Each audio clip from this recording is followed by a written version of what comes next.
So next, we'll do an example of a matrix that is a linear transformation from R2 to R2. Reminder, we did mention this before. If the eigenvalue is equal to 0 as an eigenvalue of the linear transformation T, then that is a fact that we know. It means that there's an eigenvector for that eigenvalue, but the eigenvector is not 0 itself. So that means that there's more in the null space than just 0. So the null space doesn't equal just the set of 0 vector. It has the 0 vector in it, but it has more. And that would also mean that the linear transformation is not one-to-one.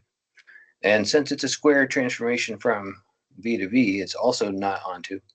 And the determinant of any matrix representation of it would be equal to 0. So some more stuff that all goes together. Here's an example. T from R2 to R2, given by T of xy equals 3x plus y and 3y. So it just gives you, it takes an input vector, two-dimensional, and gives you an output vector, also two-dimensional, using the components of that first one, sort of mixing them up. And those are linear combinations or linear equations once you pick a constant to set them equal to. And so that will be a linear transformation. And you can write the matrix just by looking at the coefficients 3, 1, and 3. I went ahead and showed what that looks like, because to find the matrix representation, we should think about the standard basis of R2, which is just 1, 0, and 0, 1. So for 1, 0, put that in for x and y, and then the formula gives you 3 times 1 plus 0 and 3 times 0. So it gives you 3, 0. And if you put in 0, 1 for x and y, you get 3 times 0 plus 1 and 3 times 1, and that gives you 1, 3. So there's my matrix, and now I want to know what the eigenvalues of that transformation are.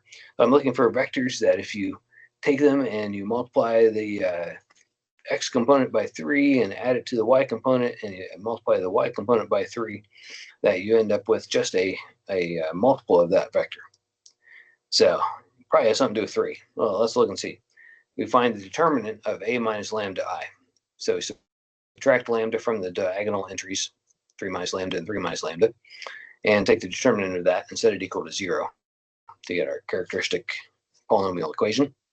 And this time we just get 3 minus lambda times 3 minus lambda equals 0, and that's 3 minus lambda squared. So we do see an example here where the algebraic multiplicity p is equal to 2. But the solution is that lambda is equal to 3. It just happens to have an algebraic multiplicity of 2. And that's the only eigenvalue. So now we need to find the eigenspace for it. So we take that lambda equals 3 and plug it back into our matrix, 3 minus lambda and 3 minus lambda, and augment it with a 0, 0, because we want to know when does what's the null space of a minus lambda I, to find the eigenspace for lambda equals 3.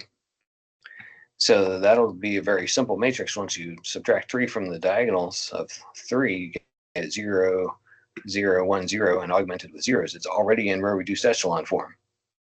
Turning it back into equations, the first coefficient is free, so x1 is equal to free, and the second coefficient is 0, so x2 is equal to 0.